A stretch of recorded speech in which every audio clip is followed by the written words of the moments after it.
Mixtape. It's the game everyone is talking about right now, but does it really deserve its swath of perfect review scores, or are we all just leaning into the hype? Go back to a time where summers lasted forever, when friendships were unbreakable, and any trouble was good trouble. This year, I want to ride a flaming stallion of delinquency. Yes!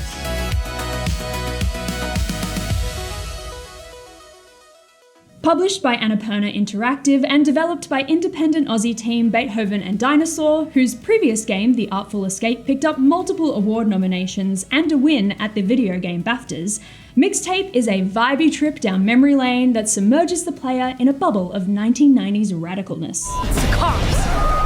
Be chill, it's chill. It's three teenagers' last day of summer together, and with a sweet party to get to, illegal alcohol must be acquired, which is easier said than done when one of their parents is a cop. What could possibly go wrong? The structure of the game is split across scenes from the present day and moments of memory as they reminisce about their friendship together. And each scene is designed to induce a different feeling through the mechanics, the visuals, and of course the soundtrack, which is the most important part of the entire game. And there isn't a single miss in terms of that soundtrack either, from banging your head along to Silverchair's Freak in the car, to Flying Over the Open Plains to Airwalker by Bertram Dolby. Each song has been meticulously selected to induce a feeling, whether that's anger, amusement, or ambivalence. And that's one of my favorite things about Mixtape, is that it really leans into that vibe and that feeling. And honestly, it left me feeling nostalgic for a time that I didn't even grow up in. The gameplay itself is fairly simple, balanced through slow-walking discovery sections, high-speed chase sequences, and cozy-style minigames whose uncomplicated controls invite the player to be a part of the world. A cool inclusion is how some of these interactions are actually integrated into the rest of the game. So, for example, there's a section where you paint the door of the teenagers' hideout, and then that's how the door looks for the scenes moving forward. It seems obvious and simple, but it's this attention to detail that really elevated the storytelling experience for me. And that's essentially what Mixtape is, an interactive storytelling experience, which has landed this little 3-hour indie in big controversy. From being accused of having bought reviews to being dubbed a walking simulator, it's landed Mixtape in the firing line of gamers across the internet. No way. The term walking simulator has been used to describe games that are more of a narrative-driven experience, prioritizing story and atmosphere over game mechanics. However, it has essentially been used to reduce titles' validity as a game. Whilst it is true that Mixtape's mechanics are minimal, that doesn't make it any less of a game. Titles like Firewatch, The Stanley Parable, and mother of all walking simulators, Dear Esther, have comparable levels of interactivity, yet are not seeing nearly as much scrutiny as Mixtape is receiving now.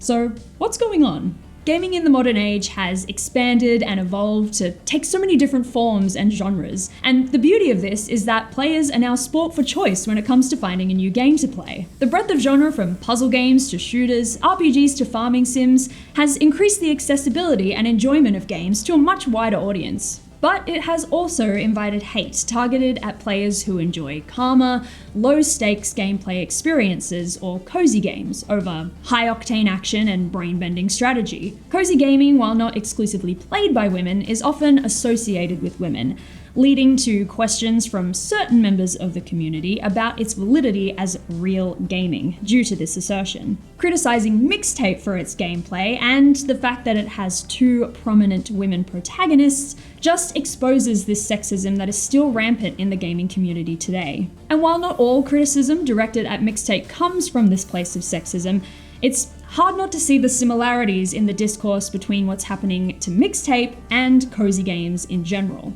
Discourse that seemingly got heated enough that even Xbox weighed in on the controversy over Twitter, stating, "Just because you're not personally into a game doesn't mean it's a bad game."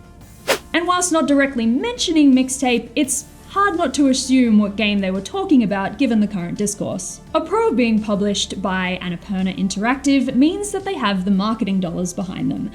Add a deal with Xbox to drop day one on Game Pass, and all of a sudden your quirky little indie has found its way in front of many eyes of people who may not necessarily seek out an experience like this. Then you have notable game criticism sites like IGN dropping a 10 out of 10 review, and it starts to sound like this game might be a mind-blowing experience, leading to a heightened level of expectation in players. Players who are now expecting evolutionary mechanics and mind-blowing storytelling, only to be met with something well-crafted but understated. Whilst there's no evidence that Annapurna paid for perfect review scores across the board, they definitely have the PR power to get it in front of the right sets of eyes. But as an article from The Forge points out, a perfect score only invites heavier scrutiny, because this idea of perfectionism is almost impossible to conceive. It feels manufactured, bribed even, and it leaves players with a feeling of mistrust. And the evidence is in the numbers. After a positive launch day, the daily player numbers on Steam declined significantly, with just under a $30 price tag for a 3-hour experience, unless you have Game Pass.